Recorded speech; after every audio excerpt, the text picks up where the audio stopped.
البتہ ایک مسئلہ جو ہے نور اور بشر کا وہ ذرا تھوڑا سا میں حل کر دوں آج. آپ سمجھتے ہوں گے لا ینحل ہے.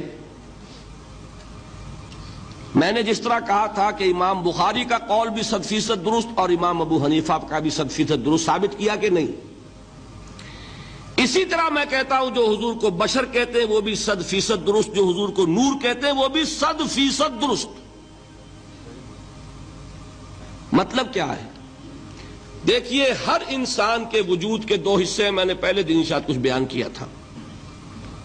ایک خاکی وجود، اور اینیمل بینگ جو حیوان ہے ہمارا. ایک وہ روح ربانی جو اس میں پھونکی گئی. آدم میں جب وہ روح پھونکی گئی تب وہ مسجود ملائک بنے. فَإِذَا سَوَّيْتُهُ وَنَفَخْتُ فِيهِ مِن رُوحِي فَقَعُوا لَهُ سَاجِدِينَ. دو جگہ آئے تھے قرآن مجید میں ایک شوشے کے فرق کے بغیر، سورہ حجر اور سورہ صاد. جب میں اس کو پوری طرح تیار کر لوں اور اس میں اپنی روح میں سے پھونک دوں تو گر پڑنا اس کے سامنے سجدے میں. ہمارا جو خاکی وجود ہے وہ ظلمانی ہے، اور جو ہمارا روحانی وجود ہے وہ نورانی ہے. اس کی نسبت کس سے ہے؟ اللہ سے. بات سمجھ میں آئی؟ لیکن ہم نے اپنے اس نورانی وجود کو اپنے خاکی ظلمانی وجود میں دفن کیا ہوا ہے. اور محمد الرسول اللہ صلی اللہ علیہ وسلم کا وہ نورانی وجود آپ کے اس خاکی وجود پر اس درجے غالب تھا کہ وہ خاکی وجود معدوم کے درجے میں ہے، لیکن وہ حضور صلی اللہ علیہ وسلم پر اثر انداز نہیں ہو سکتا. وہی خاکی وجود ہے جسے ہم نفس کہتے ہیں. نفس غلبہ کر سکتا ہے محمد پر صلی اللہ علیہ وسلم. حضور کی شخصیت کی نورانیت نے آپ کی شخصیت کے خاکی وجود کا احاطہ کیا ہوا ہے. ہماری شخصیت کی ظلمانیت نے ہماری اس نورانیت کو گل کیا ہوا ہے، دفن کیا ہوا ہے، چھپایا ہوا ہے. بس یہ فرق ہے. انہیں آپ کہہ لیں نور، صحیح ہے، ان کی نورانیت غالب ہے. یہی بات ہے جو حضور نے اس طرح سمجھائی. دیکھو، ہر انسان کے ساتھ ایک شیطان ہوتا ہے. اب کسی صحابی نے بڑی جرت سے کام لیا، پوچھ لیا حضور کہ آپ کے ساتھ بھی ہے؟ ہر انسان کے ساتھ جو کہا نا، تو انسان تو ہے آپ بھی، کیونکہ آپ کے ساتھ بھی ہے. آپ نے فرمایا ہے، لیکن میں نے اسے مسلمان کر رکھا. بات ختم ہو گئی. نفی نہیں ہے، وہ میرے تابع ہے، میرا مطیع ہے، مجھے گدن نہیں پہنچا سکتا. ہے تو صحیح، لیکن نہ ہونے کے درجے میں آ گیا کہ نہیں. یہ ہے فرق سارا. اور میں یہاں پہ کوٹ کرنا چاہتا ہوں ایک بہت بڑے بریلوی مکتب فکر کے عالم دین، صاحب زادہ، نام میرے ذہن سے ایک دم اتر گیا، فیض الحسن. اللہ تعالیٰ ان کی خطاؤں سے درگزر فرمائے، ان کی مغفرت فرمائے. آپ نے سنا ہوگا نا نام. انہوں نے ایک روز تقریر کی جو میں نے سنی، اور تقریر کہاں کی؟ ساہیوال میں.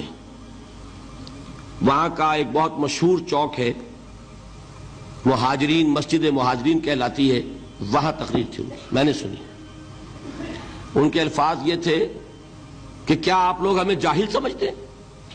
کیا ہمیں عربی نہیں آتی؟ کیا ہم نے قرآن نہیں پڑھا جس میں بار بار یہ لکھا ہوا ہے کہ حضور بشر ہیں؟ حضور بشر ہیں، لیکن اصل میں ہم حضور کی بشریت کو نمایاں کرنے کو سوء ادب سمجھتے ہیں. بات سمجھیے آپ نے، اس قدر پیاری بات ہے.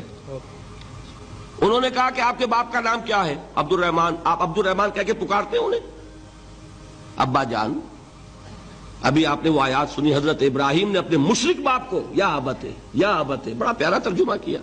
ابا جان، ابا جان. کیا نام لیں گے؟ آپ کے باپ کا نام ہے، نام نہیں لیتے آپ. کیوں؟ ادب کی وجہ سے. اسی وجہ سے ہم در حقیقت حضور کی بشریت کو نمایاں کرنے کو سوء ادب سمجھتے ہیں، ورنہ کوئی ہم جاہل ہیں، ہمیں عربی نہیں آتی، ہم نے قرآن نہیں پڑھا، ہم جانتے ہیں کہ وہ بشر ہے. بات سمجھ میں آئی؟ کتنی آسانی سے مسئلہ حل ہوتا ہے بشرطے کہ نیت حل کرنے کی ہو۔ آخر آمنہ کے بیٹے ہیں، عبداللہ کے بیٹے ہیں، عبد المطلب کے پوتے ہیں، بچپن آپ پر گزرا ہے، لڑکپن آپ پر گزرا ہے، نوجوانی آپ پر آئی ہے، جوانی آپ پر آئی ہے، شادی آپ نے کی ہے، اولاد آپ کی ہے۔ کون بے وقوف احمق ہوگا کہ جو آپ کی بشریت کا انکار کرے گا؟ لیکن یہ کہ جس طریقے سے اس کو بیان کیا جاتا ہے وہ ایک مسئلہ بن گیا اختلافی، وہ رد و قضا اور کھینچ تان، اور اس میں بھی سمجھ لیجئے مثلکم پر جو ایمفیسس بعض حضرات دے دیتے ہیں اپنے توحیدی جو ان کے اندر ایک مزاج ہے، اللہ تعالیٰ ان کے مزاج کو اور پختہ کرے، لیکن اس میں بھی مبالغہ کیا جاتا ہے۔ ایک حدیث مجھ سے سنیے جس میں حضور نے مثل کا انکار کیا ہے۔ مثلکم کا مطلب اگر کسی نے یہ سمجھا کہ بالکل ہم جیسے ہیں تو بہت بڑی مغالطے میں۔ حضور صوم وصال سے منع فرماتے تھے، خود رکھتے تھے۔ صوم وصال کیا ہے؟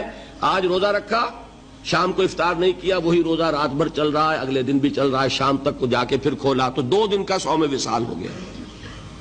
اگلے دن بھی نہیں کھولا، چلا تو 72 گھنٹے کا صوم وصال ہو گیا۔ یہ کیا ہے؟ صوم وصال۔ خود رکھتے تھے اور صحابہ کو روکا۔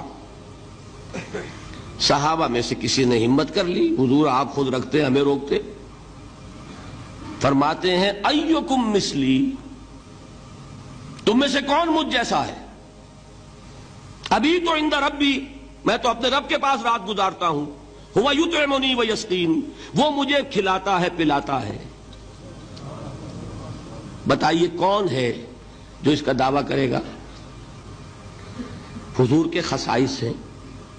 حضور خود فرماتے ہیں تم صرف سامنے سے دیکھتے ہو، میں پیچھے سے بھی دیکھتا ہوں۔ کہاں ہوا وہ مثلیت؟ اگر آپ نے بالکل اپنے جیسا سمجھ لیا تو بڑے مغالطے میں ہیں آپ۔ نبی کا مقام ہے، نبی کا رتبہ ہے، نبی کے خصائص ہیں۔